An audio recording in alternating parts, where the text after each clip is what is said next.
The flip has been switched. We should be live. Is- Broadcasting live on this wonderful Friday night. Did you say Happy the flip weekend. has been switched on purpose? That's funny. Yeah, do you see what I did? I do I see flipped it. it there. So, gentlemen, happy hashtag TQIF. We are kicking off our must-see YouTube lineup, starting off with a Yes. live Tex-Trek podcast. Woohoo. We're going to talk all about the latest episode of Star Trek Lower Decks, and then later you can go to Starfleet Boy's secondary channel, Starfleet Boy After Dark, for some late night fun and goodness later on this evening. I was thinking of calling it Starfleet Boys Shoe Diaries, but that didn't work as well. And I do see we have some people watching, so just want to quick say hi to everyone in the live audience, Blue and Jill, and or should I say Com Blocking Loot, Geek Filter, and Pastel Pirate. Aaron! Before we get too far along, though, just want to quick remind everyone to please give us a subscribe if you're not already subscribed. We're really trying to boost the subscriptions on the channel. Brian, you wouldn't believe it, but guess what percentage of Tex-Trek viewers on YouTube are actually subscribed? I'm going to guess 47%. I wish, but it's only 25%. So it really needs to be 100. It'd be cool if it was 47, but it really needs to be 100. So please, if you can, give us a subscribe. That really, really helps us out. But yeah, we have a whole show planned out. We're going to talk about this Lower Decks episode where pleasant fountains lie. So without further BS, let's just go ahead and get on with it. I'm Fathery. I'm Prince Starfleet Boy. I'm Brian. And this is Tex-Trek.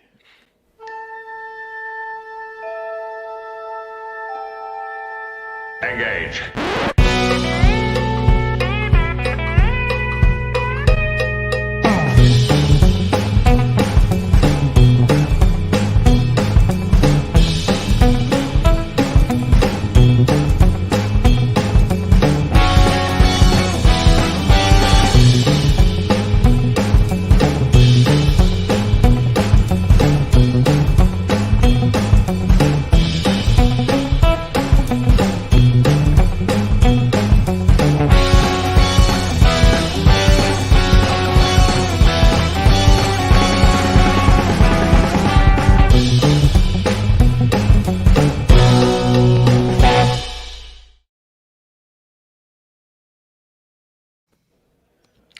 Welcome back aboard the Starship Texas for the 157th installment of the Tex-Trek podcast, the home of Star Trek fandom from deep in the heart of Texas, where we have deep talks about Star Trek. And tonight we are talking about Star Trek Lower Decks Season 2, Episode 7, Where Pleasant Fountains Lie, written by Garrick Bernard and directed by Jason Zurek. So I have these two esteemed, dedicated Star Trek enthusiasts, Brian and Starfleet Boy, with me, or he wants to be called Prince Starfleet Boy. Tonight he's tapping into his Renaissance roots, it looks like. Those I have no types, Renaissance roots to present, so yes. We take over planets with dragons on them. You will have to do all the Renaissance roots for us both. You've never gone to Ren Fair, Brian? I think I've been to 2 Ren fairs, or well, actually, it was the same one in different years. So the Sherwood The one that we have here in Austin. I did the Or Sherwood close to Forest. Austin. Yeah, Yeah, Sherwood. the Sherwood Can Forest Texas- one twice, I think. Can Texas Maybe take the 3. credit for the biggest Ren Fest or Ren Fair? We in have a the- really in big the one out US? by Houston that's the only time I ever went, and that was a long time ago. It was like 21 years ago at this point now. Wow. Yeah, I went when I was a teenager. But yeah, this was if you're a Ren Fair Trekkie, which there are a lot of. Some people go to the Ren Fair cosplaying in Starfleet uniforms, and they're like time traveled or on like an alien planet that's like recreated like medieval Earth or something like that. But yeah, it's a big thing. You just described my entire childhood. Whether it was Doctor Who or Starfleet uniform or Luke Skywalker, I was always trying to figure out how to remap this reality into some sort of fictional one that I was visiting. Pastel Pirate says that the Texas Ren Fair or the Ren Festival, Renaissance Festival, is the largest in the United States, and I verified it on Google. It's true. It's in a place called Todd Mission, Texas. Y'all know that place? No.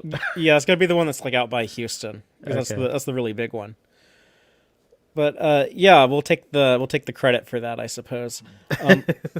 But there's more going on in this episode too. That's just the B story. There's a whole other A story with our lead characters, Mariner and Boimler. So we're going to talk about that as well. And in fact, let's just go ahead and read off the synopsis of this episode. It reads: Mariner and Boimler are stranded on an uninhabited planet with a sentient computer. On the Cerritos, Lieutenant Commander Billups must prove his engineering abilities to an old adversary. And just to expand on that with spoilers, to recap the episode, that adversary turns out to be his mother, who is queen of basically the Ren Fair planet, Hesperia. She's trying to get Billups to step up and take his place as king and do his royal duties that he's very reluctant to do, and we'll get into a big discussion about that, I'm sure. Also, that sentient computer that stuck with Mariner and Boimler, that is none other than Jeffrey Combs making his big return to the Star Trek franchise. And yeah, we have a bunch of Mariner and Boimler drama continuing their arc and their dynamic. So we're each going to give an opening statement just to express our broad takeaway, just general feelings on this episode, and then we will get into the episode breakdown and go in basically beat by beat and discuss it in great detail. Starting off, Brian, please give us your opening statement. How did you feel about Where Pleasant Fountains Lie? I liked it a lot. I kind of feel like it wouldn't have been that hard to make this as a lighthearted live action Star Trek show, say in the Next Generation or something. I don't know if there's only if you just pulled out just one or two of the minor jokes, I think you could keep most of the major plot beats and still make it work in a more serious Star Trek production. So I appreciated that. And that they managed to have their cake and eat it too, and that it is a very funny, very crazy set of circumstances, but it also feels one that like something that really easily could happen in the Star Trek universe. I guess after thinking about it a bit, I realized that the big theme of the story is that people are smarter and more capable than you think they are. And we see this with the computer that everyone kind of knows that from the beginning, but it's definitely whole operational structure is to be more than everyone thinks it is, so that it can get escape and take over. So it keeps pretending to be dumber and simpler than it actually is. The Queen, of course, also is trying to scam everyone, as she turns out to be more capable, more clever and smarter than she appears, despite everyone in both cases being very on guard for this person to be like that. And we see that Boimler is more capable and smarter than he appears, and than other people think he is. And that perhaps is a bit more of a surprise to the story. And Billups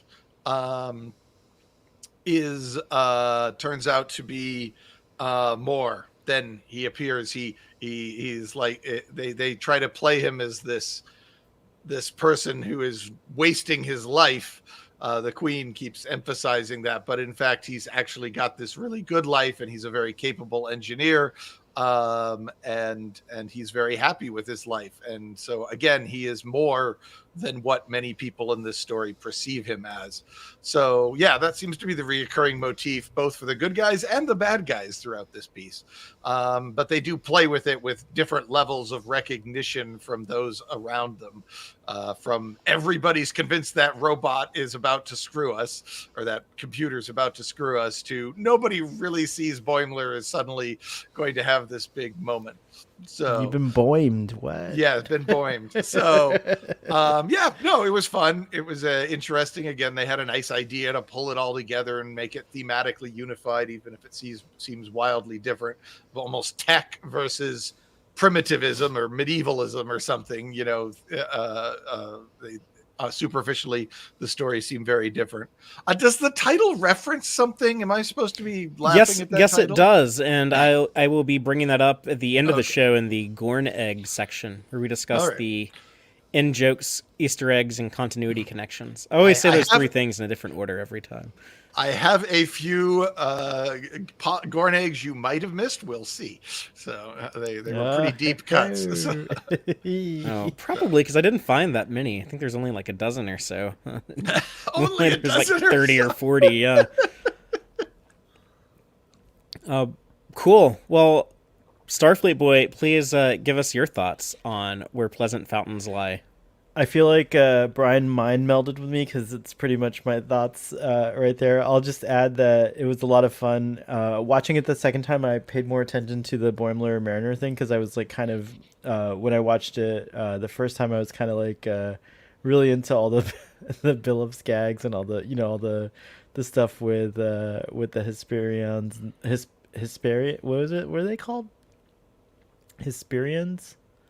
I would assume so. If it's Hesperia is the name of the the Hesperia. The Hesperia stuff had me in stitches, and I was like really laughing at all that stuff. Just really fun, solid episode. I loved all the scenes between Boimler and Mariner, especially the escalation, and agree with Brian that the overall theme is like don't underestimate anyone, or give more credit to people. And yeah, definitely we'll have a lot to talk about when we get to those parts in the discussion. Cool.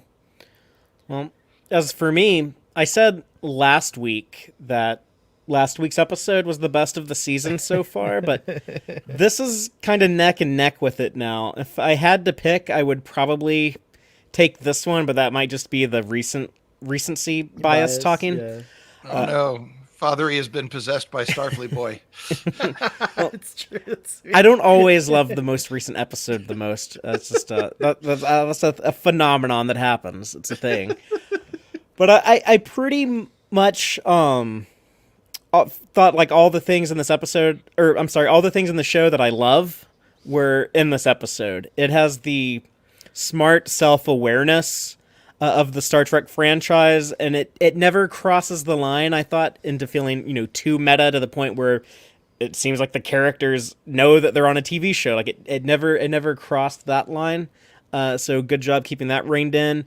But it also uses a lot of the classic tropes really well, like a weird offshoot Earth colony, or a recurring character showing up to cause trouble, a la Harry Mudd or Q, or especially Loxana Troy. Even though this is the first time we're seeing her, we get the impression that she has been a recurring character to the Cerritos, or at least to the upper deckers.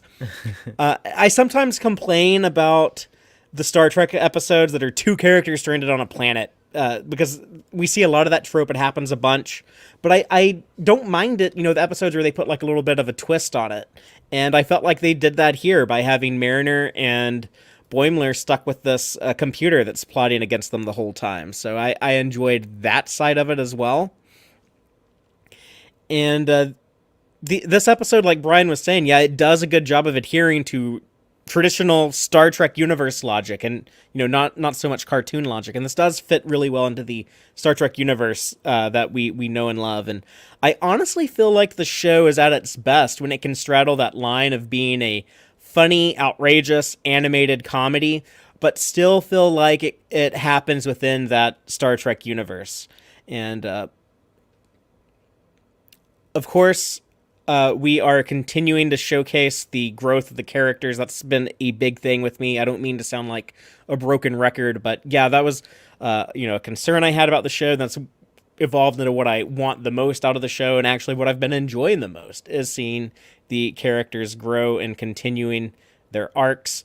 On the downside, I do think things got a little predictable. I felt like I saw a lot of stuff coming before it happened, especially in the Mariner Boimler story, but also a little bit in the Billups story as well.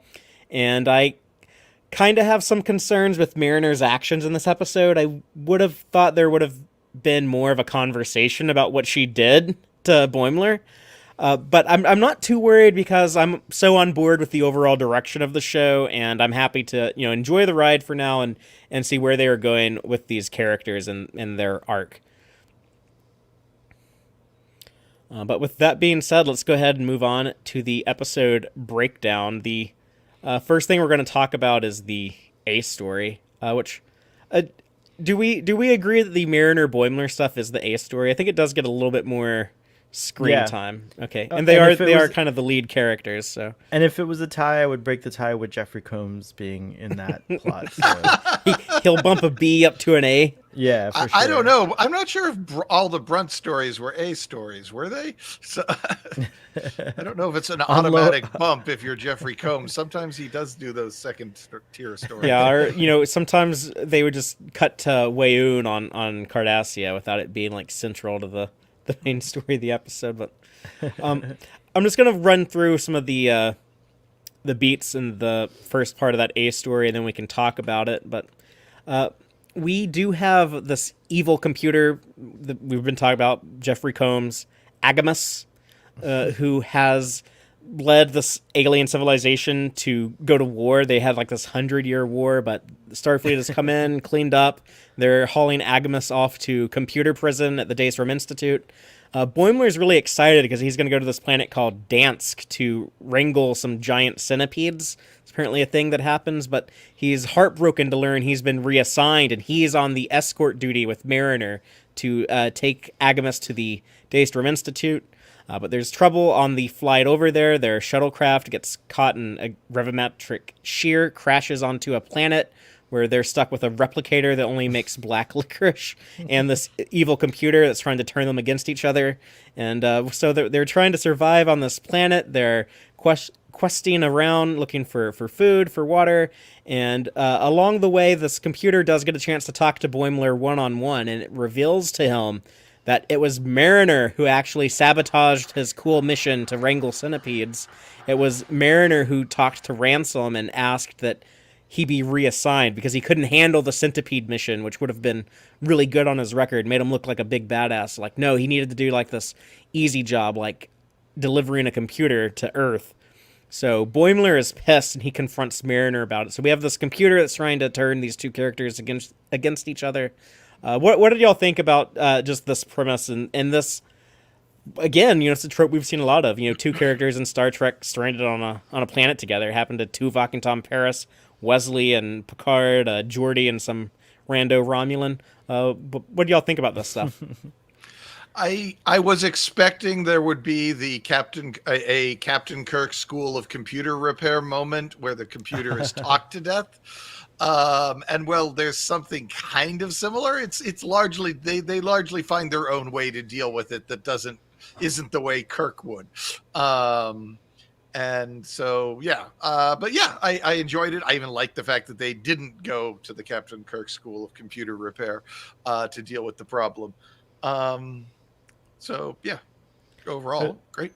I was really disappointed with, even though the resolution was really great and fun, and I was impressed with Boimler's trickery. I was kind of disappointed with both characters at one point or another. With Mariner, of course, the fact that she did that, sabotaged his mission and did all that behind his back, and and just the idea that she she thinks it's to keep him safe or that he's not ready or whatever.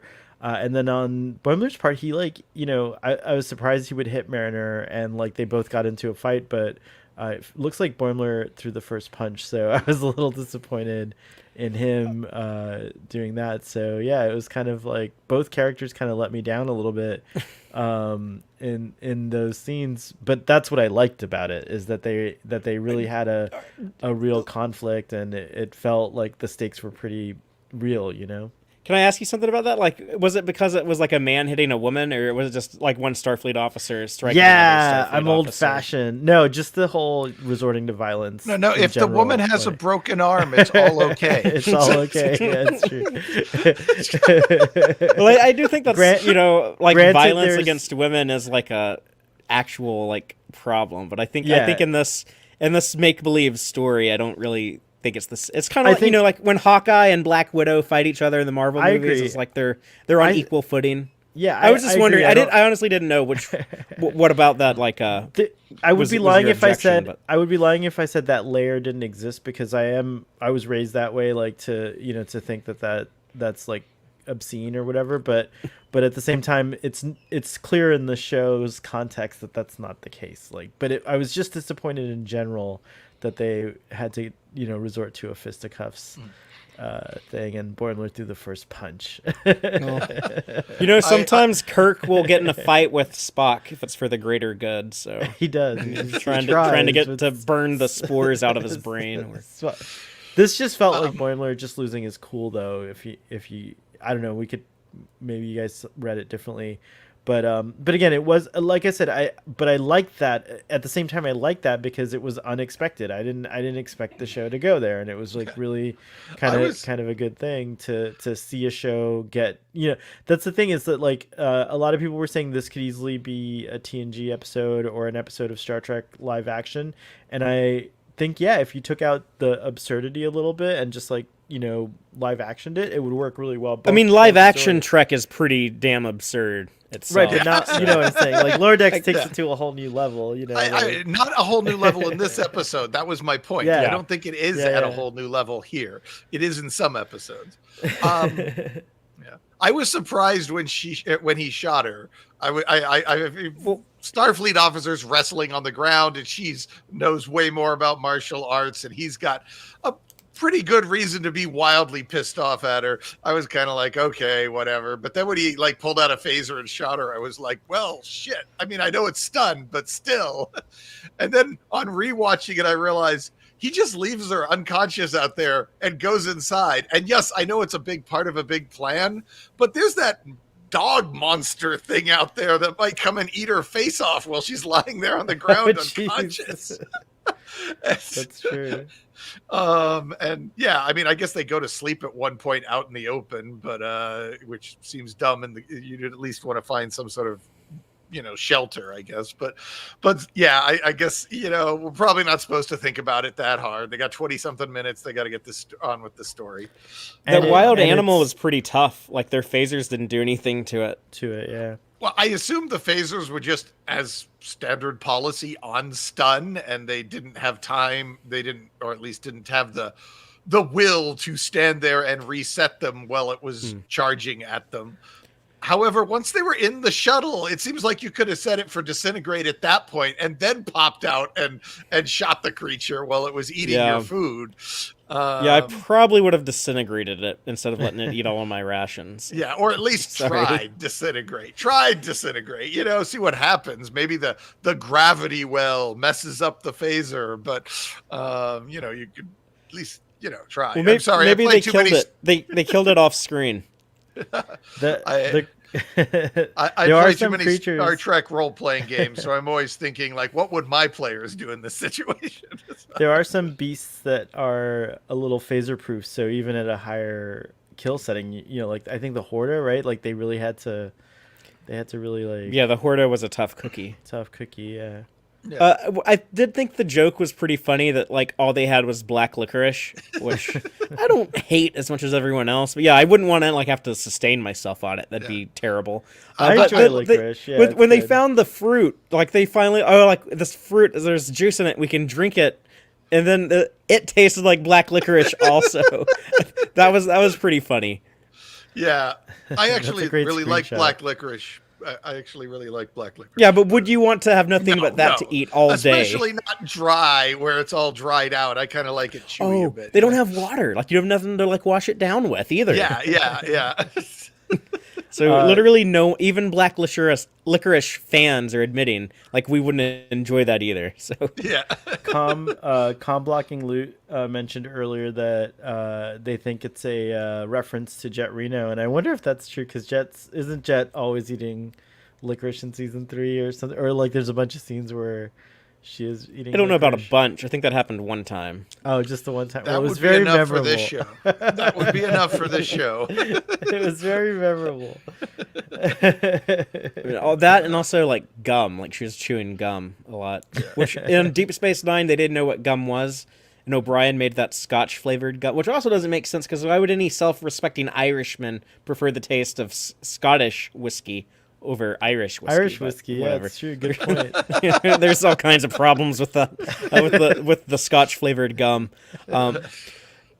Maybe that's what he thinks of Scotch, is that it's good for gum and nothing else. There was one problem I had with this though, and that was like the setup of Mariner was the one who had Boimler reassigned. I kind of saw that coming, like as soon as we saw Boimler sitting up in his bunk, getting his phaser rifle ready to go wrangle centipedes, and then he got reassigned.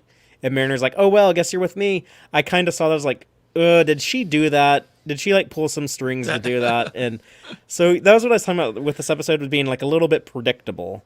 And yeah, that was kind of a thing that a problem I had like later, is that when the truth does come out and Boimler does confront her about it, I do get that like she probably did have some concern for him. Like maybe like truly in her heart, she does feel like he's not ready. But you have to keep in mind that just like a year earlier, she saw this guy like have like a mental breakdown when they were trying to deal with that cow spider in the first episode of the show, and how he was just like this like big crybaby who was helpless. So I can kind of understand like her thinking that like, yeah, he's not ready for like a big boy mission like that. And also, you know, she doesn't want him to like go off and like be promoted and do all these prestigious jobs and then be transferred away. So there's also like some selfishness there as well, or at least on like a subconscious level. But I just wish that they would have talked about that a little bit more. And if, you know, like we talked about how like, oh yeah, Mariner's grown, like she actually like takes responsibility and like apologizes. Like we didn't get that Mariner apology this week. And you know, like Brian was saying, yeah, they only have like 24 minutes to tell their story, but I just would have liked some acknowledgement of that. I mean, symbolically, it is addressed because it's Boimler's plan that saves the day, and she does give him credit for that. Yeah. Yo, you were the badass today. So symbolically, it's addressed, but there is no formal apology for that particular incident. Just that, which certainly would be how you'd want to do it if they're real people. So, you know, I laughed hard about the phaser rifle. What's the difference between the pistol and the rifle? Yeah, because it takes two hands. If you look at the stats and write-ups in the Next Generation Tech Manual by Sternbach and Okuda for the phaser rifle, the two-hander one that you see in TNG and a whole bunch in Deep Space Nine, that model, there literally is no point to it except it has a bigger ammo clip. That's it. That's the only thing it's got going for it that the pistol doesn't have, is it's got a better clip. It doesn't, it's going to be shit at aiming because there's no way to properly jam it up against your shoulder and steady it. It has settings 1 through 16, just like the pistol. So I was like, that is a deep dive, but I appreciated the fact that you go there. Now the rifle looked more like the First Contact rifles, which in the role-playing game do go up to setting 18. So if you buy role-playing game continuity, the rifles are a little bit more powerful in First Contact, and that looked closer to one of those type of guns. But it still was the First Contact Voyager style. Yeah, and I think they might have even meant for it to be the two-hander, because need two hands to hold it would fit a lot better with that phaser rifle that has two distinct handles like a Tommy gun. So anyway, I giggled hard. In our live audience, Geek Filter, aka Aaron Harvey, the man who literally co-wrote the book on the original animated Star Trek series, and he's going to return to Tex-Trek in the near future. I hope we've talked about that recently. But Aaron, thank you for joining us tonight. And he says, "Okay, why did Jack listen to Mariner? Boimler needs to have a talk with Ransom." That kind of stood out to me too, but I guess they kind of showed last week with the red shirts when Casey asked for the acting captain position that Ransom, I guess, doesn't really care about these lower deck crew assignments that much, so he just kind of goes with the flow. He's But, like, no, okay, whatever. I got the impression like Mariner told him like, oh, Boimler isn't ready, and I guess like for whatever reason like he believed her. I guess like I don't know. He's had more dealings with her lately. You know what we saw like in Strange Energies where she was in ready room meetings and stuff with the captain. So maybe he does listen to her a little bit more now than he would have before. But yeah, it stood out as weird to me as well. She's like their little squad leader, so it kind of makes sense. And then also there's the added layer of like maybe Ransom still sees her as like, you know, the captain's daughter and is giving her a little more attention than than he normally would. He also kind of has the hots for her as established in season 1, and then they totally dropped that. But I always wanted to see more of that. I assumed it got dropped when he found out that the relationship with the captain. Oh yeah, that would be okay. I do not want to get romantically involved with the captain's daughter. That's not going to lead. Although that could you make it a little saucier, you know, if they leaned into that side of it too, like. I could see it making a fun story, but I could also see Ransom saying, "Okay, she's off limits." You know? Yeah. You could justify either direction with that. Yeah, I don't think Carol would be very pleased. Yeah. I find it funny trying to imagine Boimler having the guts to go up to Ransom and say, "You made a mistake." Maybe he would. Maybe at this point, he's a little bit more confident. I don't think he's quite at that point yet, but I don't know. Maybe he's getting there. Yeah, he's certainly getting there. Another thing that I thought was incredibly odd was Mariner's line about it, or I think it was Mariner, that it'll be a week before anybody notices we're gone. Yet it should have been. She should have said it'll be a week before anyone finds us here on this particular planet.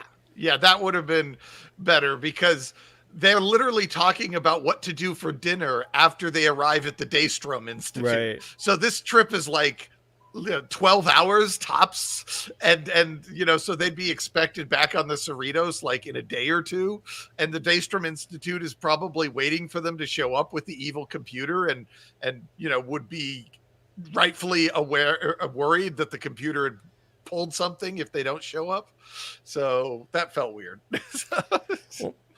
Well, let's move on to the rest of this A story. You know, what happens after we set up this big tension between Mariner and Boimler.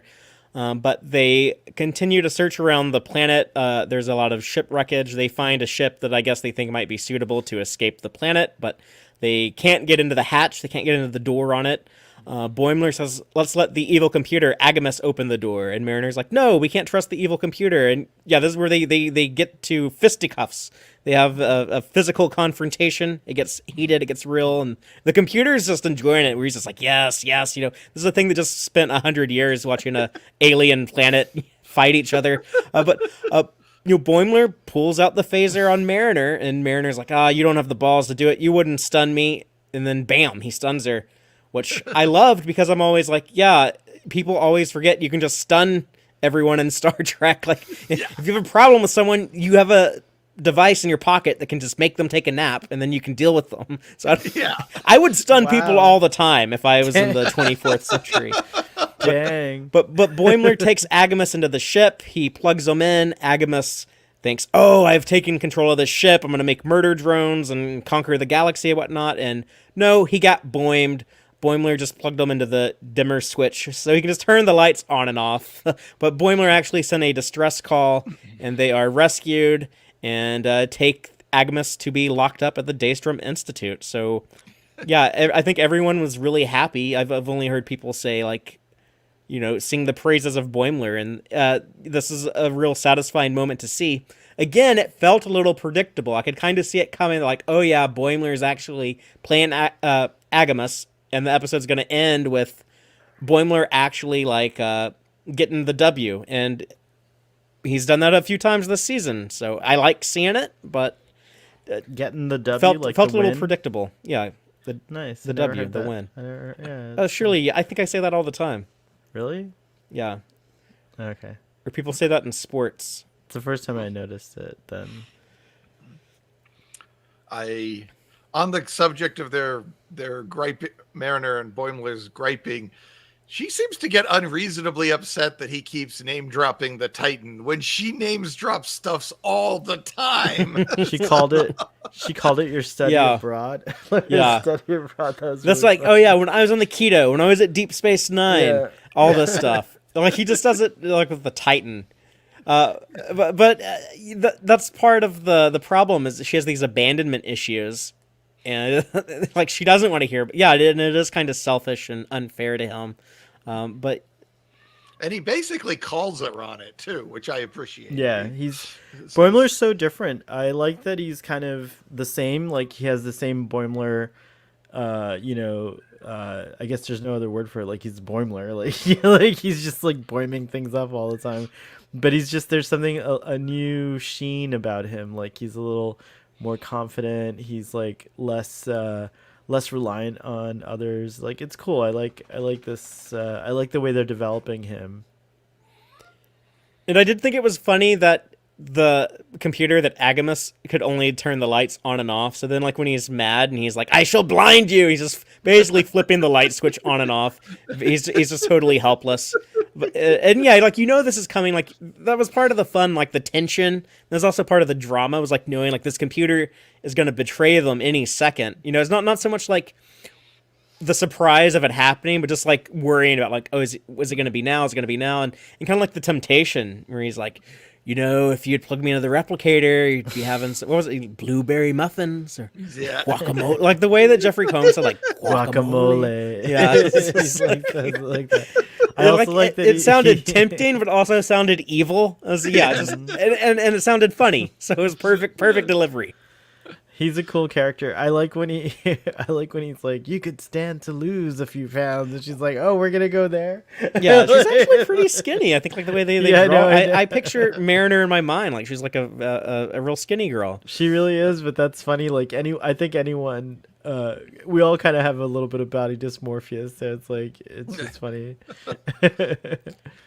I just noticed with the slide you had up there of the bridge of the alien ship that it's an alien ship from a species I believe we've never seen before, unless Father's going to contradict me on that. I think you're right. Yeah, they could make the bridge look like anything, but it absolutely looks like some set of cobbled together, repainted set pieces from 90s Trek, only with windows added in, because they probably wouldn't have done that in 90s Which is Trek, kind of fair, because that's what they would have done in Yeah. That's Like part the of the chairs. genius of the show. Like the way that it recreates that. It makes it feel so Star Trek. Yes.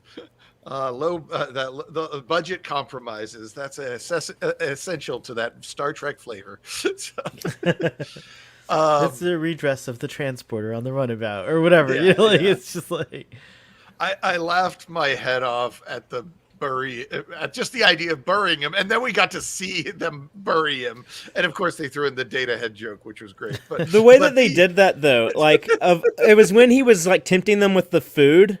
Like all these things he could replicate, because Boimler suggested earlier Mariner suggested earlier that they should bury him, and Boimler's like, no, we can't do that. It'd be unethical to do that to this intelligent being, even if he's an asshole. We can't do it. But then like when he's like saying like, oh yeah, I'd be making you hamburgers and whatever, it's like, okay, let's bury him. And just like the hard cut from like that to where he's in a hole with dirt being shoveled on top of him. So the way that was edited was very, very funny. I love the computer shot of the computer view looking up and the dirt lands all over its face. that was great. This is filling the lens. Yeah, and it did kind of fulfill a purpose in the story, because that allowed them to set up the moment later where those weird sand crabs pull the computer away. That gave Agamus and Boimler a chance to have like a one-on-one conversation where it could kind of like turn them against each other. I mean, the crabs could have grabbed it if it was just sitting there on the Oh. surface. But Did you see that? Yeah, I guess, but it's animation, so why not go Mariner's big? wearing her uniform in that scene where they're burying Agamus, but they had used her uniform. They had cut it apart to like put that thing around Agamus. Oh so. yeah, we have a continuity error in the animation. Woohoo! You can't explain that one with corn, Mike. Oh yeah! Wow, that is a lot of multicolored corn there. It suggests that they were gonna. It suggests that they may have buried him twice, and they just reused the scene and like cut out one of the scenes or something like that. That would have been funny. I think the actually, if they animators just had the burying wrong. him. Yeah, because the arm The gets wrong broken in the character on there. original crash. So Yeah. Right on. I did like the way that they looked with like their bags under their eyes. It did kind of remind you how like stressed out and dehydrated they were.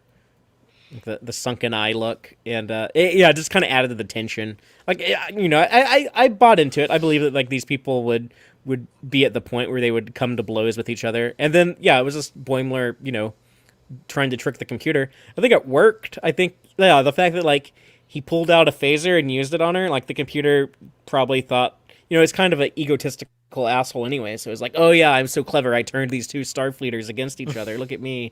Ha ha ha ha. And yeah, he let his guard down and then paid the price for it. Now he's in computer jail at the Daystrom Institute with all these other evil computers. A few years later after this episode, the Zot Vash who have infiltrated Starfleet security probably murder all these computers. And I'm not really heartbroken about that because they seem like assholes. That's funny. Anything else about the Mariner Boimler A story before we move on to our B story? I mean, as you said, the whole synth band looks a heck of a lot more justifiable after this episode. Apparently, it's not just a mild oddity that the Enterprise keeps bumping into power mad computers. Apparently it's a huge problem in the galaxy, and they have whole departments and divisions of research that are designed for nothing more than dealing with it. Listen. Hold on. Starfleet Boy, you have anything else on the Mariner Boimler story, or are you ready to move on to Hesperia? Yeah, I think I'm ready to move on to Hesperia, but I'll just say that it was really fun to recap these moments with you guys. It was there's a lot of stuff that I didn't catch.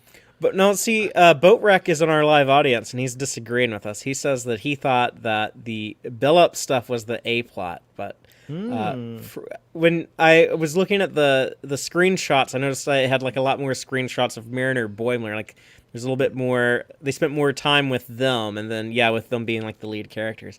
Even though the title of the episode comes from the Boimler side of things, I'm sorry, from the Billups side of things. I think that the A story was Mariner and Boimler.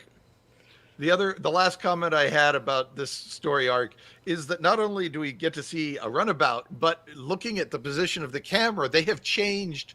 That we have gotten to see a new mission module. The runabouts have these central mission, like the middle 2/3 or something of them can drop out, and you can load a whole new mission module. And they never once did that in Deep Space Nine, despite Sternback. Well, they never left. They never left that cockpit. They never left that front end of it. Yeah. Well, yeah, you see the door that leads back into it, but you never. The idea was that you could put whatever you wanted back there to serve the needs of the story, and they never used it. But here we clearly see this is a different mission module than the one that we saw in DS9, which I kind of liked because I always wanted to see some of those modules, and we finally get a little glimpse of a different mission module. I always wanted to see that back room that we got in Next Generation and that the timey-wimey episode. What was it called? Yeah. Well, we do sort of see it. The walls of it are ripped apart, repainted, and used for other spaceships and things in other episodes. You know damn good and well that ain't what I meant. Yeah, I wanted to see it as the runabout, but me too. Did we get an exterior shot of this runabout? I don't remember. Yeah, but I was saving that for the gourd eggs. Oh, okay, cool. All right. But let's talk about the B story. So they get a distress call from Queen Polana. Polana. from Queen Polana of Hesperia, the Ren Fair planet. But her ship, the Monavine, and I guess all the ships in their royal fleet are having engine trouble. And it turns out that Andy Billups, or Anderithio, is her son, and he's actually like the royal prince. So they have to go over to her ship, and Billups explains that, yes, my mom is this monarch who is always trying to trick me into having sex, because if I lose my virginity, I become king, which is like really weird and kind of a way to like one up the weirdness of Loxana Troy always trying to get like Deanna Troy hitched, always trying to get her married. It's like just a weirder version of that. It's been a recurring problem for the Cerritos. The whole crew seems to know about it, except for like this young ensign who also lost his memory recently. But everyone but Rutherford seems to be in on it on the engineering department. But yeah, they have like this away mission over to the Monavine. Rutherford is unsure if he wants to go. Tindy talks him into it. She's like, no, get out of your comfort zone. It'll be good for you. So him and Billups visit the ship. They are working on the weird dragon engine because everything has to be made to look medieval. The Dragon's Breath engine, I think they called it. And there's this interesting thing where Billups finds the problem was with the this bad resonator, but he's like, something about this is a little fishy, doesn't quite add up. That should have shown up on our initial scans. For some reason it didn't. But he's called back to the captain's ready room because she's trying to give him an out to get away from his mom. And then, oh no, there's an explosion on the Monavine. And Rutherford is said to have died, and the Queen is said to have died. So now Billups must do his royal duty, must perform the royal act to become king. And there's this really sad moment that actually made me tear up, which kind of surprised me. Wow. Dr. Tiana is like telling Tindy, like, oh no, Rutherford is dead, and her reaction. And I think the reason why that made me sad was just because they always kind of play Dr. Tiana as like this grumpy cat and always they always try to do like a humorous angle. But when she's actually like concerned about Tindy, when she's like, oh no, I gotta tell someone this bad news. Because that is like one of the worst things, sorry to bring it up for people who've gone through it, but like, yeah, when you tell someone like, oh yeah, one of your loved ones has died, like as someone like who had to do that before, that is like the shittiest thing to have to do. So I think that maybe I was processing some of that subconsciously when I was watching this, but yeah, like I like that the show like knows like when to not play things for humor. And even though like I was like, okay, Rutherford's not really dead, he'll be back, but just like in the heat of the moment, yeah, it's like, oh yeah, that's kind of sad the way that they shared that with the music and Tindy crying and everything. But yeah, what do y'all think about this stuff? The music in this whole episode was pretty phenomenal. It really was. Yeah, it was really. I took note. Why don't we have a soundtrack yet? I know. I'm hoping that they were just waiting for 2 seasons, since both of these seasons were ordered at the same time. I'm hoping that like for some reason they're just holding off on releasing the score. I hope there actually is a plan to release it. I'd be disappointed if they weren't doing that for this show and they do it for all the other. I feel like I asked Chris Westlake on Twitter about it, and he was like, soon or something. Like, it was like just a kind of a general response or whatever. Yeah. But yeah, hopefully it'll come out soon. So kudos to Chris Westlake on that. But yeah, he's done a good job the entire series. This was a really fun storyline, and I have to say, like I like how you thought it was how you thought the other one was predictable. I thought the same thing about like this when the explosion happened. I knew, like, I was like, there's no way Rutherford said the Queen's playing a trick, this has to be one of her tricks. But I still enjoyed it. Like, it didn't take away from like the enjoyment. Like, I knew that was gonna happen, or I expected something in that variation was gonna happen, but I still like enjoyed it. And I was delighted to see Rutherford eating a leg of mutton or whatever it was that he was eating, and like that whole thing, and he had no idea what was going on. And we haven't gotten to that part yet, though. Yeah. Just like pre-explosion stuff. Yeah, sorry. Yeah. But yeah, I guess all of that was all really good. I like this like new layer on Billups, because he's been kind of an interesting character, but we didn't really know much about him. So I do appreciate all this, and it's very new. I mean, like, this is kind of something that, like, I guess it's very TOS-y. Like, you could, like, I guess you could see a Ren Fair colony, in TOS. But I can after planet Scottish. Yeah, I it's mean, true, why it's not a true. Ren Fair planet? It's Why true. not? Yeah, we have like a planet of like Native Americans. Yeah, we do. It's true. They we left have a- around all these groups left around the same time and just Well, like no. I think the colonized Ren them. Fair people are modern Ren Fair people who said, "Wouldn't it be cool if we had a whole planet?" And they're like, "Oh, the colonies are up going cheap. I think Let's they've go been make doing one." it. Yeah, I think they were doing it for a few generations. I think Yeah. they had been on this planet for a while. Because I mean, like Yeah. the ships they have are like pretty like well built, and yeah, I think like real life Ren Fair nerds would totally do this. They would totally like want to make everything look magical. Like, okay, we'll just hire like some Tellarite contractor to do all the engineering, and then just hide it. Like, we'll have like magical cauldrons that we use to like summon our food instead of like Yeah. replicators and stuff like that. Yeah, 100%. Yeah. I dig it. I would love to, and it'd be fun if they actually like hosted a huge like, Hysperion fair. Maybe in season 3 we get the Hysperion fair or something like that. Yeah, given that Billups has family there, they have a really ready-made justification for going back to that planet and seeing the surface of it and seeing how and doing whatever swords and sorcery, Dungeons and Dragons goofiness that you want to That you do, wanna do, and yeah. not have to worry about holodeck safety protocols or anything because it is all real. They got real dragons, so. And I also like that they're weird and kinky. Like that was I mean, a also- lot of Ren Fair people that I know, they are Weird and not to kinky. generalize, not all of them, but yeah, like some of them are definitely there's definitely an intersection into the more like overtly sexual communities, I think. Anyways, and that's been my observation. There is a funny line of dialogue though when one of the royal guards tells Billups, "You can run your full diagnostic along my bottom up, my liege." That made me laugh. I was like, wow, that is one of the dirtiest lines I've ever heard in Star Trek. And the name, because they've always called him Andy. He's always been Andy Billups, Right. but the name Andarithio, it's like, okay, we also have Samanthan Rutherford. We have Bradward Boimler. Boimler. It's like, does everyone on the ship just have like a really weird ass name? I dig that. I really dig that. I think that's cool. Like, I don't know, like, is Carol Freeman, is her name going to be like Carol Loniix or something like that? Like, Carolina Free. It's actually We're Carolina. going to find out Freeman. Mariner is Mariner because she hated her weird name that she had, and that's why she has a normal name. or a different semi-normal. name than Yeah. Freeman. Yeah. I thought it was interesting the implied, and it is, there could be other explanations, but the implication is that the queen feels it is not right for her to be ruling. I assume because of her gender, that there's what appears to be a Federation colony that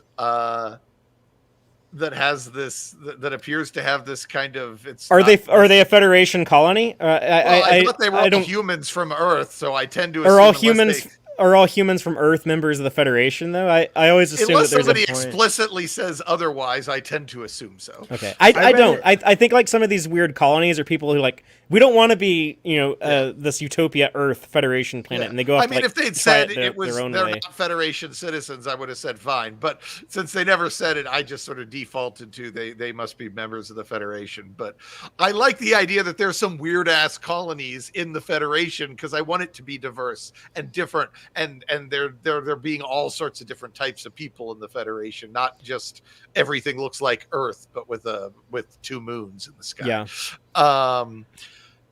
So I was a little like, oh, is that a sexism? And it could be something else. There could be some other reason she doesn't want to be queen and wants him to step up. But I just assumed she wanted to retire. Like she wanted to like not be queen anymore and just go, And I don't again, know, it's ride kinda dragons hard- or whatever. yeah, it's kind of hard to gauge ages sometimes in an animated world unless they go Yeah, out I of read their it like way she's to older. She's like in her signpost that. 60s. I figured So- she's in her 60s and she's getting ready to like she's not necessarily like. I think she's trying to rush. Like I think she's just trying to chip away at him. She maybe didn't think this time would be successful, but if she does this like enough times, maybe there's that one time where he'll finally I'm be sure like, if I keep screwing with my kid long enough, eventually he will decide to that he loves me and do what I want. But it'd be cool if like next season you find out that like Billups is kind of like, you know, something. Well, I don't know if it would be cool or not, but like, you know, maybe Billups is the better of, like, you know, the next choice is like a cousin or a next of kin to take the throne, and it's not a good choice because maybe they want to modernize, or like they want to go move on from like on a season of Picard, they can have someone like walk in front of a TV and it's playing the Federation News Network, and someone's mentioning like, in other news, Andorithio Billups, king of Hesperia, is declared. Yes, whatever. Yes, please. That would be amazing. Back up to just that, as like a background joke. Could you back the slides up to the window shot where they're looking out at the exploded ship? There, one forward. No, that one. Where on the ship is that? It's her ready room, I guess. It's Carol's. But it's like there's somewhere in the middle, because there's at least a whole nother story above it and below it, but there are no other windows in sight. So it's not on the rim of the saucer, because the windows are pretty tightly placed on the rim of the saucer. So I mean, maybe there's a spot this could be, but I don't have a model of the ship in front of me. But I think it's in that hollow weird section behind the bridge. Like, then how would they be able to see the exploded ship? Oh, good point. No, it's on the side. They were looking at the ship on the side. You're right. It should be on the side. We'll have to pinpoint it. We'll have to figure it out. Yeah, it's true. Not that live action Trek hasn't had this exact same problem. Star Trek V turbo lifts, but Star Trek Discovery turbo lifts. Oh, that's a whole nother too. I'll see your Star Trek V turbo lift, and I'll raise you at Star Trek Discovery turbo lift. Yes, fair enough. Wow. Question, and this might make perfect sense to people, but which version of human medieval tradition has the must have sex before you become king or queen?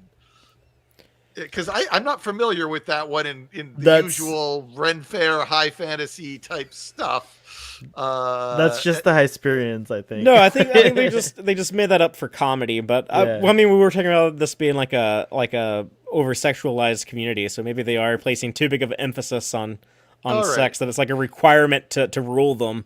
I mean, but I get the idea, the logic behind it, because there's been, back in our more sexist times and even today, you're not a real man till you've had sex. And we don't put kids on the throne, so he has to be a real man to be. And the thing he's missing out of his checklist of real man is he's not had sex. Therefore, we can't put him on the throne until. So I kind of got the logic, but they outline it like it's in their constitution in a way that you're not a real man unless you've had sex thing usually isn't outlined quite that literally. And I didn't quite know how. I guess it's just they literalize the implied traditions of some of these Renaissance cultures. Yeah, they're just weirdo Ren Fair people in the future. But I think the origin. Father's answer is they don't have to make sense. They're Ren Fair people. Well, I think the origin of that from the Lower Decks writers' room is they're like, you know how Luoxana like showed up in season 1 of TNG and was trying to like tell Deanna she needed to get married. Like, what if we have a character's mom show up and is doing that? But like, we got to make it like a little different. How can we do it but funnier? Like, she doesn't even care about marriage. She just wants their kid to get laid. And like, okay, yeah, that's funny. Let's do that. So I think that's where the I think that's a fine place to get an idea. Like, we all are laughing about it, so it clearly works. Yeah. No, I totally get it as a riff on Lexana Troy, and it even sort of works if you stop and think about it. About real man can't be a virgin. Okay, I guess this kind of all squares. Yeah. It does make their society even a bit more gender roles driven heavily by gender and sexuality. I like roles. that bothers you more than the idea of a monarchy. I think like if just the fact that you have a monarchy is like, okay, that's pretty gross itself. But It's Ren Fair Planet. The Ren monarchy Fair Planet. is a given. I get that part. I totally Father, understand. Father, are you gonna come back to this MSD and the Gornags? no, why are you talking about like the dragon that's on there, kind of like the duck? There's the dragon, but also Aaron Harvey pointed out that the Dragon Drive looks like Val from TOS. So. I That was one I was gonna put. I almost listed that, but I ultimately decided they weren't similar enough, so I wasn't gonna. Okay, well, That was here too big of a stretch. But yeah, right. I did think of the apple. I definitely think that's a deliberate vowel there. Val there, yeah, and Yeah, then then of course the dragon in a huge like 2-deck chamber just sitting there like Yeah, it's like the duck on the Enterprise D. Right? Yeah, that's right. That's Only right. the dragon makes more sense. They might actually carry one of their sacred beasts around. It could also be like the cetacean ops. It's dragon ops. Like, Yeah, you yeah. see, like- But yeah, let's talk about like the rest of this B story. Tindy doesn't want to accept that Rutherford is dead. She runs a scan for his implant, and the computer detects it back on the Monavine. So she runs over there and finds Rutherford is having a good old time eating a feast in the banquet hall, and the Queen is celebrating that her son is at this very moment destroying his virginity, and Rutherford, wants to go save This Billups guy's my favorite. from abandoning Starfleet, but he has to run through like this gauntlet. Basically, they have the lute player who's disrupting their communications. Which, hey, good that they explained that, because in Star Trek you always have to explain like why people don't just like tap their comm badge and call back into the bridge and warn somebody. But Rutherford has to run past him, run past these knights, run past a horse. It is pretty funny, the fact that Billups is about to have sex with not just one but two royal guards. They had some gender diversity there in the bedroom, so it was with a boy and a girl. So I guess like his mom was like, he doesn't really seem to be into either, so I'm just gonna offer them both and hope one of them strikes his fancy. But yeah, I think this whole thing, I mean, like Billups obviously was not too enthusiastic to be doing this. Do we conclude that Billups is perhaps an asexual character? Is that a fair conclusion to reach? I mean, he's also just very terrified of the consequences of having sex due to cultural complications. So, I But think even it's fair. even I think before it's fair that, to like say he's ace. when he's walking out of the captain's ready room with the guards, and he's like, is this gonna hurt? Like he doesn't seem like, he seems to just be kind of weirded out by sex altogether. So I think he might be an. I mean, I think I'm not a part of that. For a sexual person to be weirded out, to be culturally forced to have sex with two people you don't know. Well, he also states later that like he's gonna be a virgin for life, and she just has to deal with it. So Yeah. like, Which is obviously not true, because he does show like he cares enough about his people that like if his mom died for real, so like I think his mom kind of won in this episode, because like she proves that if she does die, he will step up and become king. Yeah. he'll do the royal duty as it's. No, it is. We can argue the ethics of like, oh yeah, like is forcing someone to have sex under any circumstances, is that ever like okay? And I think it's probably fair to say it isn't. But I think I like the idea. I like the idea of an asexual character on a Star Trek show, just because like we haven't had that representation for that community. So I think why not? And I don't know. I think that would be a good thing to run with if he is an ace character. Ace and bisexual, if he does decide to be sexual, maybe. so like there you go. By the way, you can be ace, and I think, if I'm not mistaken, someone in the ace community, if you're out there, correct me if I'm wrong, you can be ace but also have a sexual preference, like homosexual, heterosexual, or yeah, because a lot of I mean, like I'm not part of that community, so I shouldn't like try to speak for them, but I think a lot of those people, they're still interested in like romantic interests. It's just like the sexuality side of it is right. Not always for them, and there's like different degrees of it. Like some people they're into like I don't know. It's Maybe it's a topic for Starfleet Boy After Dark. yeah. Well, I don't know about that. I don't think it's like an after dark topic, Yeah. but it's just something that we probably can't speak to unless we're actually like In that. that community. In high school, real quick personal story. I did identify as asexual, but it was based on David Bowie's idea of asexual, so it might have been different from what today's. Oh like, yeah, more that's evolved probably sense. not quite what the modern context is. Context. Yeah, exactly.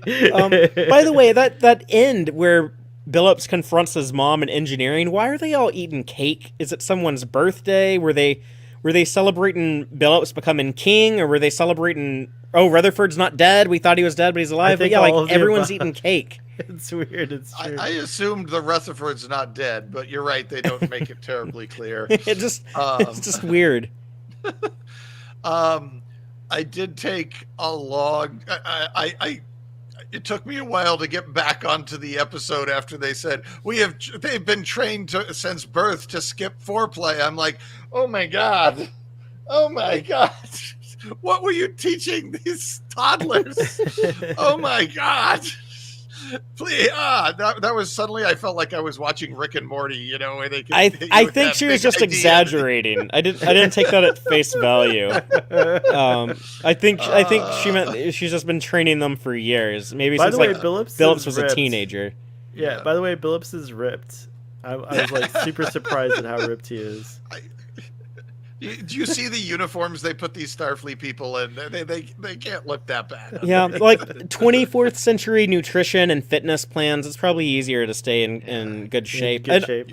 You have no idea how many vitamins is in that licorice. When he's standing in the bathroom with just a towel wrapped around his waist, it has a little Starfleet Delta on it. So I like that touch. Which you can buy on StarTrek.com. You can buy that towel. Really? Oh. Yeah. Oh. Well, I might It's need a that beach towel version, so it's bigger. That might be but- a great towel to go galactic hitchhiking. Yeah. One of the things that I guess kind of ties into the bridge between this section and the previous one, Tendi gets handed the pad and it says casualties across the top. Casualties doesn't mean dead necessarily, but it includes dead. It includes dead. I mean, it's So not the end of smaller world text on there, if some of the smaller text on there said dead, then yeah, but they're clearly trying to sell the audience. I don't think the writers knew that, or the people who drew up that the graphic. animators. Yeah, the animators were. I don't think they knew that when they stuck the word casualty on there, because it doesn't read. That word does not mean what you think it means. I also, you mentioned it before, but the loot jamming, I was like, yeah, never underestimate the Bard. Never. Bard will screw you up. No. Yeah. I'm not a D&D guy. I've never played a game of D&D. I don't know that world, so I never think about that. But yeah, he's, I guess, clearly a bard. Yeah. The By the way, he's known as D Playa in the credits or something like that. He's yeah. Oh, wait, he was also listed as dead. Oh, so that's D where it Playa is. and the Queen D Playa, and that's Rutherford. There were 3 people listed as dead, but they were just hanging out here in the banquet hall. D Playa.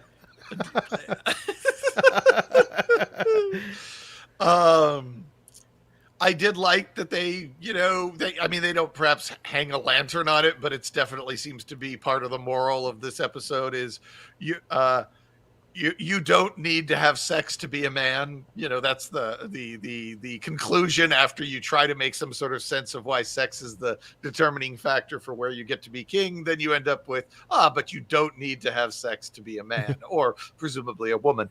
So that is a nice touch. I think that's a message that should be pushed a little harder sometimes in U.S. media. Yeah, and no one cared. No one thought it was weird. Like that's why I think it's kind of cool from like an ace representation perspective, because it's like, yeah, no one thought it was unusual that he was getting in bed with a boy and a girl, and no one thought it was unusual that he was like, oh yeah, I'm actually like not into this. I don't want to do it. So that was cool. That's the future that we hope we will have. And speaking of that stuff, though, the funny lines of dialogue that made me laugh was when Rutherford finally reaches the bedroom and he asks, "Did his kingdom come?" That was great. And also when Billups said, "This prince remains dry." I don't know. It doesn't really make sense that he would say that at that moment, but yeah, it just was funny. Now I want to go back and check the subtitles for "Did the Kingdom Come" and see how they spelled it. It was COME. Which is actually how checked, but well, I watch everything with captions, but that's actually how you should spell it, even within the sexual connotation. But okay. Clearly, you've done more homework on this point than Yes, Father, very very erudite. One other cool thing about Billups' bedroom is that there's a Master Systems display there above the bed. I mean, he's the chief engineer, so of course he would have that. And he doesn't, if he's not into sex, he loves engineering, so that's his, private bedroom thing, I guess. But it had like this cool little logo for the California class ships that has like the bear off of the Republic of California flag that Mike Okuda designed for the show. So. Oh, nice. right on. That's the Okuda piece. I was wondering where it appeared. That's cool. Cool. Anything else on this B story or anything in the episode in general? Any final thoughts from either of you?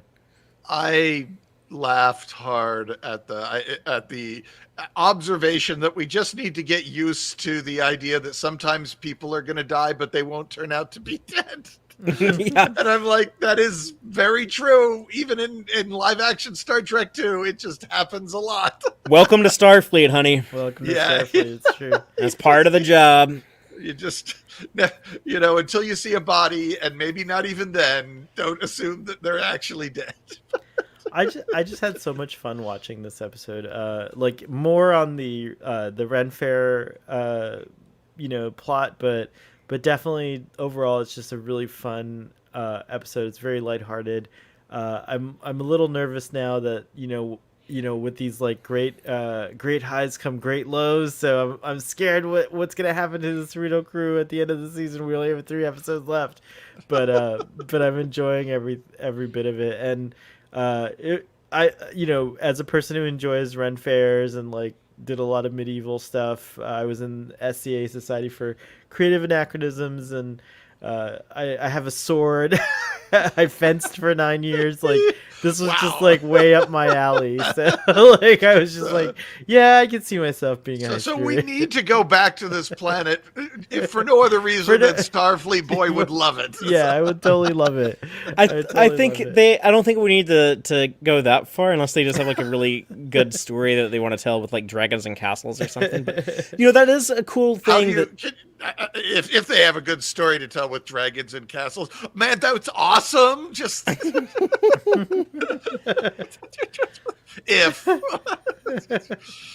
I mean, I suppose if they could come up with a cool story for a space-time machine, But I do love the idea of using your characters on your ship to bring other people to the ship or like tell fun and interesting stories. It goes back to the original series, how they were able to do like all this cool Vulcan stuff with Spock, like Amok Time or Journey to Babel.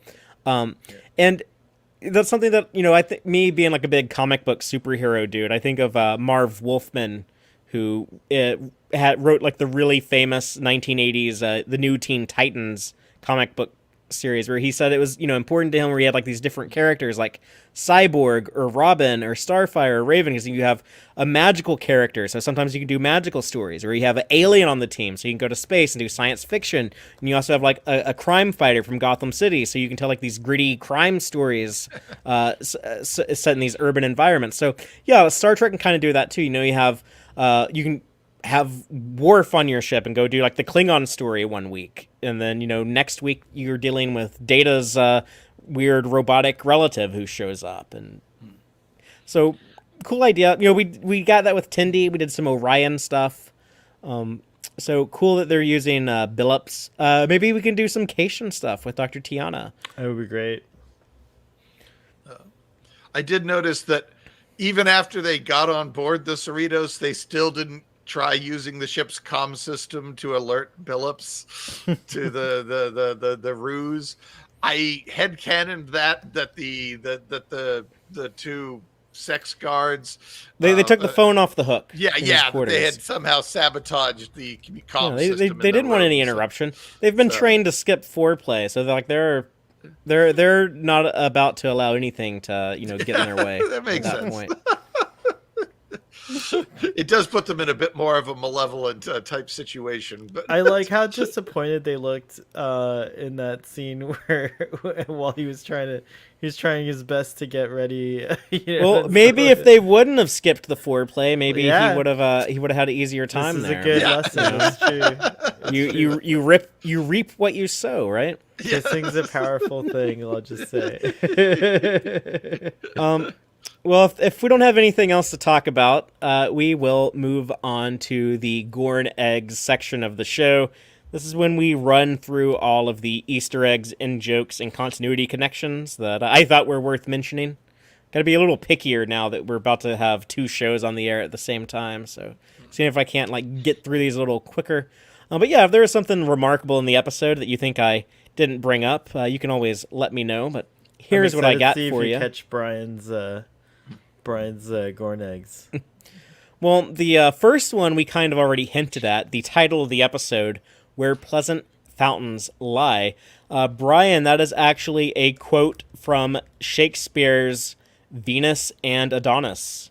Mm-hmm. And it is a very, very sexy line of dialogue from that play. The actual quote is, "Graze on my lips, and if those hills be dry, stray lower where the pleasant fountains lie." That's basically Venus giving the invitation to perform oral sex on her. Shakespeare wrote it. I think the way she phrased it is pretty classy, but yeah, make of that what you will.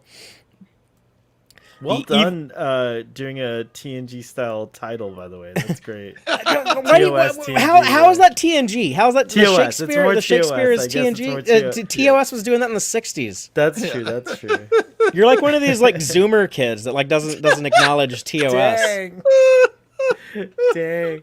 Hey, not to sound gatekeepery, but you're not. You gotta give TOS its credit. I love TOS, you know that. And it's so much better than Next Generation.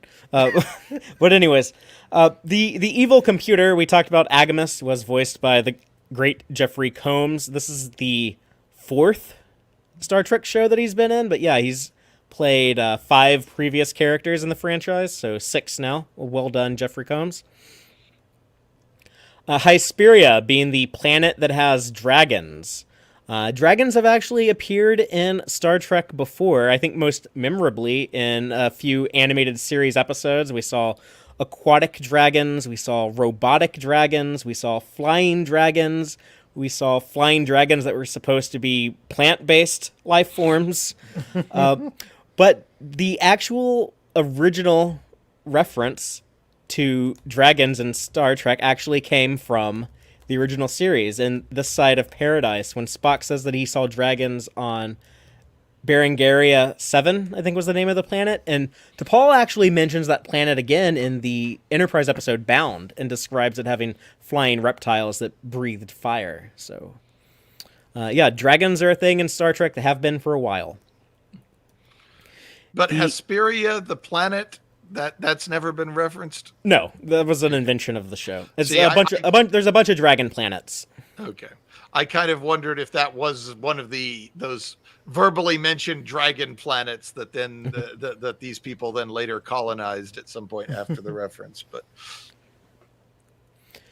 there is a gravimetric shear in this episode. That's what was responsible for crashing the shuttle. There was a few times the gravimetric shear was mentioned in Star Trek. The first time was in Deep Space Nine, but I think the most memorable gravimetric shear was the Voyager episode Gravity, which was very similar to this episode with Tom and Tuvok trapped on a planet with Tank Girl. Oh, right. Lori Petty, that's cool. yeah. Mariner wants to bury Agamus like Data's head, but Boimler has to correct her and say, no, Data's head was actually in a cave, not buried.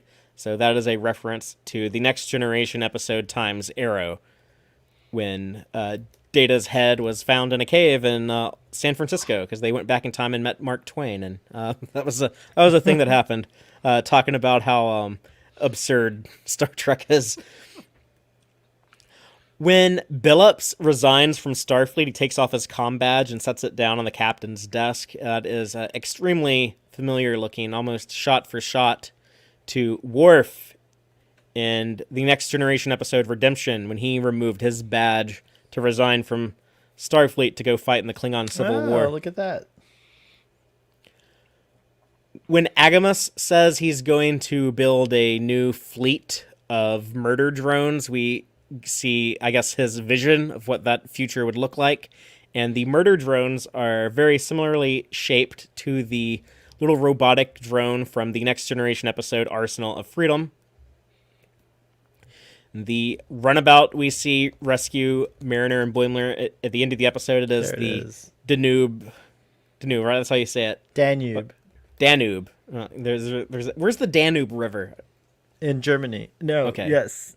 No. Yes. The Danube goes through many countries, but I think it originates in Germany, along with the Rhine. The Rhine and the Danube. I'll have to look it up. It's been years since I looked at a map. Okay, there's this river spaceship flying around in this episode. It's like the one that we saw in, most famously in Deep Space Nine. They were frequently seen. And it was cool, like we mentioned earlier, that we got that neat new interior look of it. That it was like the familiar, cockpit area, but we also saw that back section. It was all newly designed, but it fits into what we knew, what was familiar. And the Danube starts in the Black Forest, by the way. It is Germany. Okay. And last but not least, I have the Daystrom stuff on Earth. We see the Daystrom Institute. It made me so happy that they went here and it looked like how it did in Star Trek Picard. Almost completely identical. They actually made it like a little bit smaller. So you could kind of see how, in like the years between Lower Decks and Picard, they would build onto it and add on to it. But just the fact that they ended the episode with like this connection to Star Trek Picard just made me happy. It just made me feel like all these shows are connected. We're one big happy fleet. The clouds are in the same places. They didn't even. Yeah. Similarly. They're very similar. Very similarly. The clouds look like 80% the same, and that's basically what you can say about the building. Yurick pointed this out, and I blamed it on the weather control grid, that it actually has repeating patterns like every 10 to 12 years or something. That makes like sense, though. That makes sense. Yeah, so it could actually it'd probably be more ride frequent like that. I just like they're sitting there, and somebody says, "Should we have the clouds be cloud shapes be controlled by random patterns so that little kids can constantly see new and different shapes?"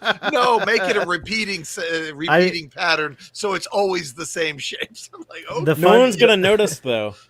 The fun thing is that floaty thing back there has the same cloud feature around it too. So, it's different. It's like smaller, or at least further away. I think it's just a different floaty. Yeah, it is structure. a different thingy.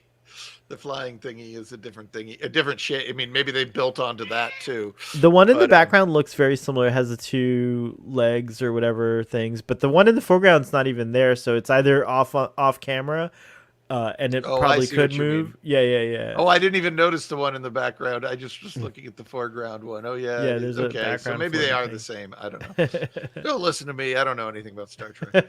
You too. Also, when we see the sign that says self-aware self-aware megalomaniacal. That's a hard word to say. Self-aware megalomaniacal computer storage. But that sign that says that, it has the DI which is logo the Institute, that we saw Picard visit. And also the guy working there at the Daystrom Institute, he's wearing that green and gray science uniform that we saw in Next Generation Home Soil. And some of these images that I have comparing these shots with Star Trek Picard are from Trek Core, so give credit to Trek Core. And then last but not least, when we see all the evil computers locked up, there's one that actually has the CBS eyeball logo on it. So it's like a computer with, like a little computer server, or just a tower with, with the components in it. But like the light on the front of it looks like the CBS eye. That's awesome. What did you think of the Bat computer one all the way to the left? Oh yeah. I didn't catch the Bat computer. See it From there? 60s Batman? Yeah, like see the two eyes and the little bat ears? Yeah, All the way to the left. It's to the left of the to the CBS left of computer. the CBS Okay. one. All the way to the left on that same row. Well, Brian, what were the additional All born right, eggs? you did catch some of them, but I might be wrong. But what the name of the bad computer, the main one in this episode, Agamus. is Agamus. I couldn't help but think that that's some sort of rearranged modification of Amiga. Amiga computers generated the special effects for most sci-fi shows. I know Babylon 5 had them. I wouldn't be surprised to learn if Star Trek used them as well. What was it called? Back in Something toaster? It was video Yeah, toaster. video toaster, Oh, Amiga wow, video that's really toaster. deep. I And- wonder. That's cool. Yeah, if they took that and rearranged, Is the it actually letters, is it actually the rearranged letters? not precisely, but very Okay. close. I don't It's accept like- it then. Okay. I veto that one. All right. And, if you actually go, you have a slide of this. Go back to the Echo Papa 606 slide. And it'll be easier to point out if it's in front of you at the time. There it was. Oh. It's the one right after that. There we go. Yeah. No. Oh, go back. I Are think you he's gonna just say screwing with me Maximilian? now. Are you gonna say Maximilian? Ooh, I hadn't thought about Oh that. yeah, that's kind of that's like right. the black hole. Yeah. That's Aaron Harvey's, by the way. I credit. Oh, damn, Aaron you're Harvey. right. That He is come up with that. Maximilian. No, that wasn't what I was going to point out. The things that pop out look like the angel wings from the Red Angel. Oh, yeah, right on. They do look like the Red Angel wings, or at least noticeably similar when they pop out, and they kind of come up like wings and everything. So it's like, oh, and there's the red light and all of that. I'm like, I'm pretty sure that's deliberate. Oh, so Agamus is not only going to have murder drones, but he's going to grow Red Angel wings. Hey, it's 23rd century technology, so probably easy to build in the 24th, and then you can travel time. Yeah. Anyway, that was all I had. But Com blocking loot in the live audience is asking, how come no Gorn egg for Jet Reno using black licorice as an accessory? Perhaps she set the replicator default for licorice. Jill, I actually didn't think of that one. I didn't catch it. I had forgotten about the black licorice, so sorry. I'll try harder next time. But thank you for pointing it out. Thank you for bringing it to our attention. What else do we have? I think you got them all. We already discussed you're not going to count the MSD on the Dragon ship, on the Hysperion ship, so that's fine.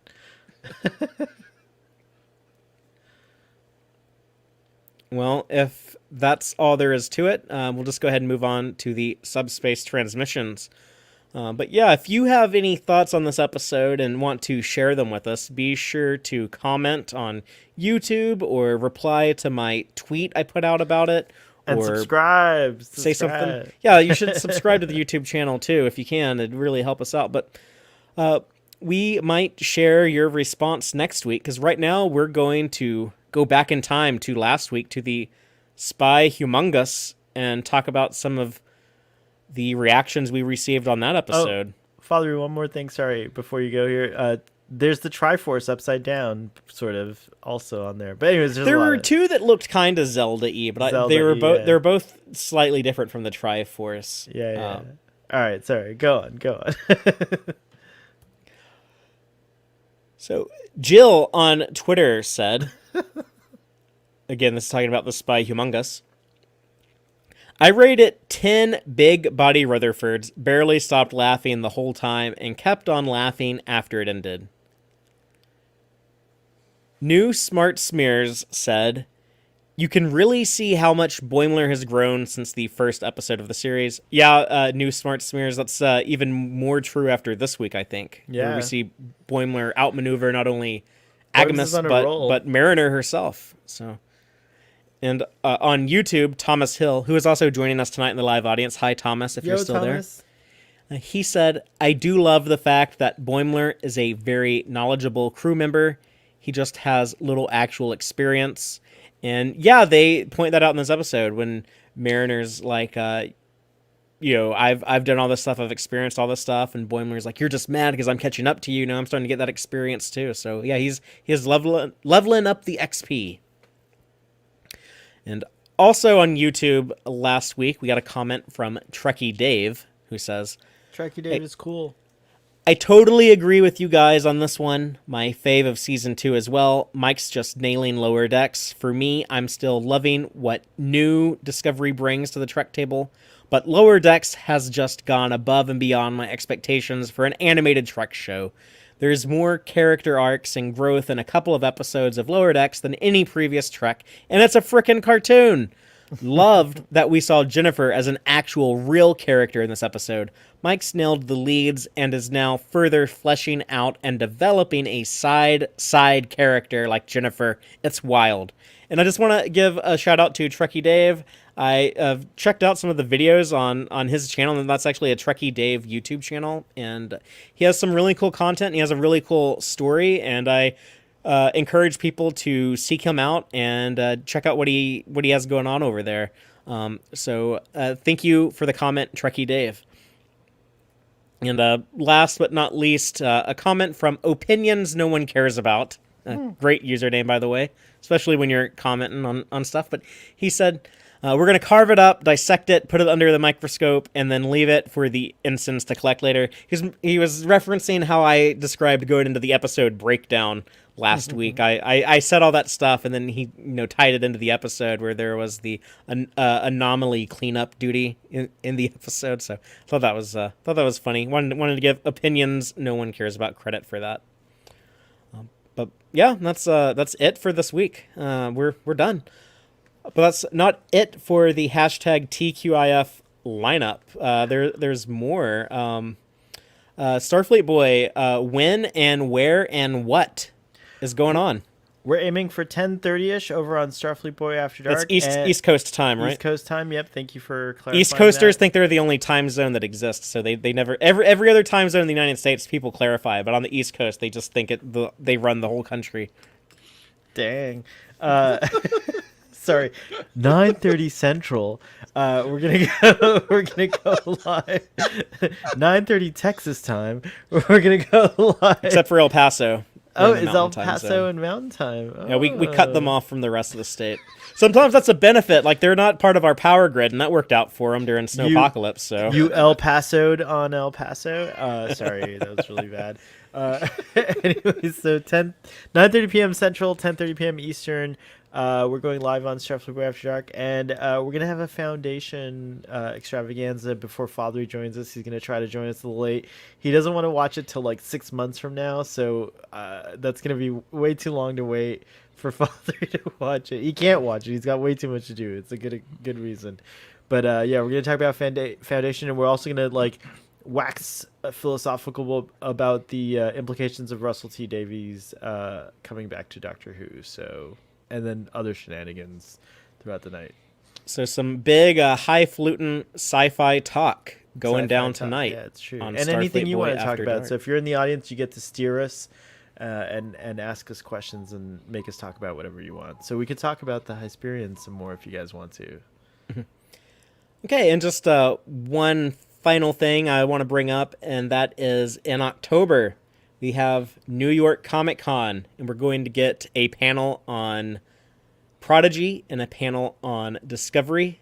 It's going to be on October 10th and 11th. It's a Saturday and a Sunday, and I think we're going to do a Tex-Trek stream on YouTube both days just to recap the panel, talk about what new information we get, any trailers or anything like that we'll go over. So definitely show up for those if you want to be part of the live conversation, or you can always watch those later, but those will be on YouTube for New York Comic Con.